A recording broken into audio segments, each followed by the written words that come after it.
This is a Film Stories original podcast. We made this.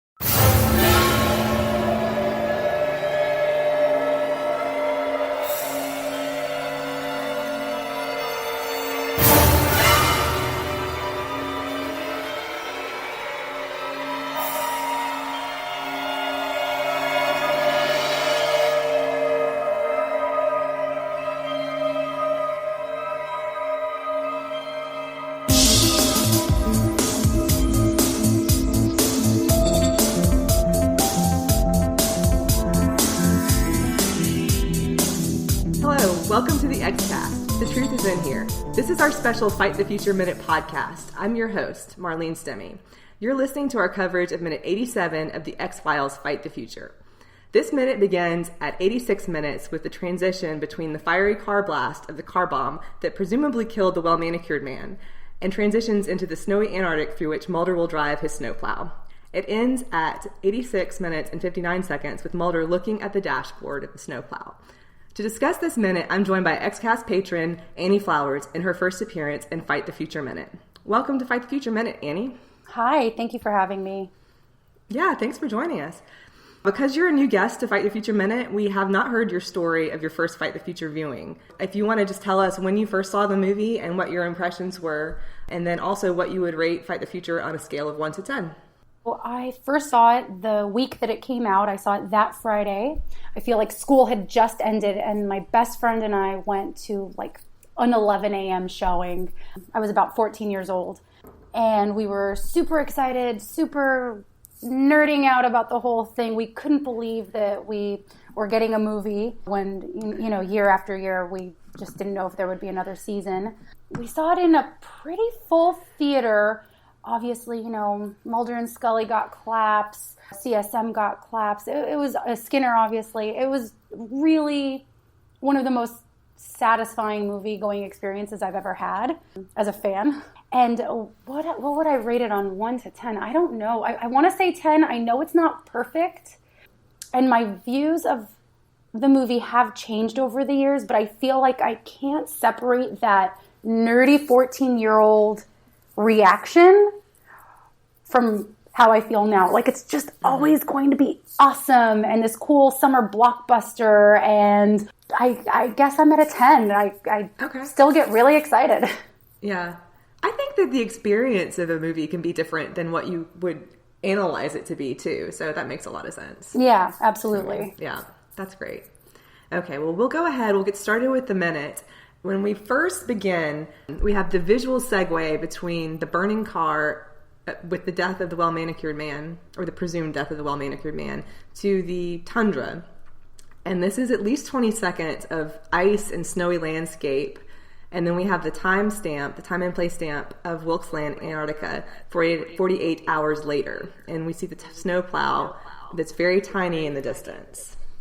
So a lot of this first minute is the snowplow driving across the snow and ice. It kind of goes from that far away shot where it's just this expanse of wilderness through you see the tires tracking through the snow and kind of like this feeling of it working through the snow.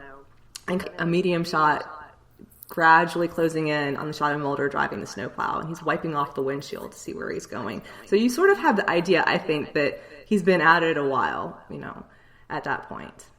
And then we see Mulder's viewpoint as he's looking at the snowplow from behind the steering wheel.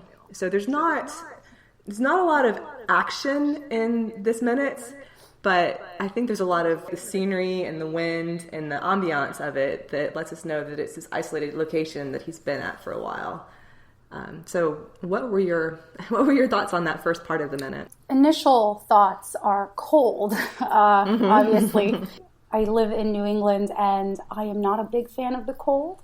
He must really, really like Scully to risk himself going out here in this nothingness. It's a long expanse of just snowy tundra, like you said. My initial thoughts on this are that it's just so cold, but also, how did Mulder get out here on his FBI salary? And you know he's a trust fund baby. I mean, you know he's using his parents' money here to rent the snowcat and charter a plane and everything else So, we never quite find out how he gets there, but these are my initial thoughts. Yeah, I think that's interesting. That's interesting too, that backstory that's of what we didn't see in the last 48 hours. Because that he ran from that car crash, or not car crash, he ran from the car explosion. Bomb. Exactly. He ran from the explosion directly to whatever he was going to do to go and get Scully. So the fact that it's 48 hours later, there's a lot of action would have taken place that we didn't see. And getting him to that point, and funding this. And then it's such a simple thing of him driving through the snow, after what you imagine he must have gone through to get there. There's just there's an earnestness to that too. And it's not fully stated. He's not behaving dramatically at that point, but I guess just the idea of everything that went in to get him there. It shows his intensity, I think, in finding Scully. Yeah, absolutely. So then we have this long distance shot of the snowplow. It's making its way across the snow. And it's just, again, I feel like that's what we're going to talk about. It's just snow. Snow as far as the eye can see. And then you see the snowplow tracks extending behind it. And then just more driving through the snow. So again, there's not a lot of different activity, but it's just this long, slow plotting that Mulder's going through. In the making of the X-Files, Fight the Future, there's a lot of information about some of the more action-oriented scenes, but there is a section about them filming in the Antarctic for about a day, I think. Right. So they did more shots there with the Neanderthals, but David only spent one day. It was filmed on a glacier 2 hours north of Vancouver. I have here in my notes. There was the town of Whistler, and that glacier was a 21-minute helicopter ride. And so I guess that's how they got to this glacier. David Duchovny spent only one day on this glacier. He says that he felt a little daunted driving the snowcat. He's not really a motorhead, but he said in the end it was easy for him. He felt like he kind of had to show off in front of the crew.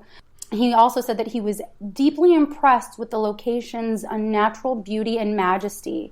He felt it was an announcement that they were doing a movie because everything is big and outsized. And I really like this idea that David Duchovny, who is clearly working on this movie, he feels the grandeur of it as he's standing on this glacier. And that's a big deal. This isn't TV budget, this is movie budget. And I thought that was a really interesting quote from the book. I think that's really interesting too. And I think it's interesting looking back now, over 20 years later, that it was a day that they spent there. But if you look at the pictures in the book, and it's just them hanging out on the set, that there's just a sense of nostalgia to it. I mean, we were just viewers, but at the same time, it's they're just waiting to work. But then going back to that has to be a little bit more memorable, I would think, just because of the remoteness of the location and it being, different than the usual world in which they worked. Oh, he says, I felt like Lawrence of Arabia out there because everything was big and outsized. Then we go on pretty much just of him driving, and he starts to look down at the dashboard, and then that concludes the minute. I like that the minute starts with this kind of contrast, this visual contrast between fire and ice, and go from this very action-heavy scene into this scene of just stillness where you can kind of hear every sound. I never really thought about it that way, but that is very nice. Yeah, that's a great observation. Yeah. Mulder has this traumatic explosion, and now he's out. You can see everything, hear everything. It's very still and calm. I like that. Yeah. And he goes from running around town to just kind of driving for hours. So it's an interesting... I think it's an interesting segue into what will be the next action sequence that kind of happens underground in future minutes. So that's going to be all for this Fight the Future Minute. We'll be back next time for Minute 88, for which I'll once again be joined by Annie. See you soon. In the meantime, where can our listeners follow you on social media? You can often see me on Facebook, lurking in the basement. Sometimes I comment, but I am mostly on Twitter, and you can find me at Annie A. Flowers. Okay, thank you. And I'm on Twitter at Marlene MHS and on Facebook in the XCast Basement Group. That's going to conclude everything, and until next time, trust no one. Elsewhere on We Made This. Life's milestones. Whenever it was that there was that census where there was the campaign to try and get everybody to say that their religion was Jedi, Oh, I remember it well. I think I did put Jedi, to be honest. Yeah, well, I was adamant that I really wanted to put that down because it aligns a lot more with my beliefs than anything else.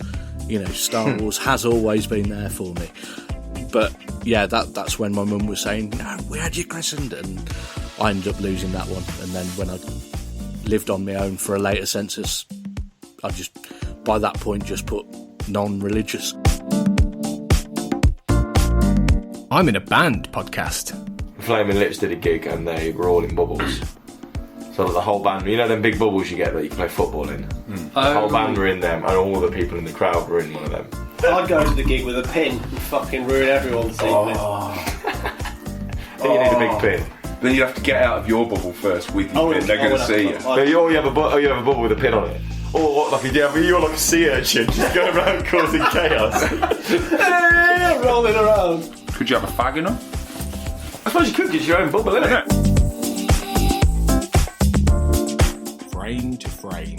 So Sean, have you got anything further you wanted to say on the two films that we've looked at this week? I think they're both overlooked gems, and anyone who hasn't seen them needs to go and check them out pronto.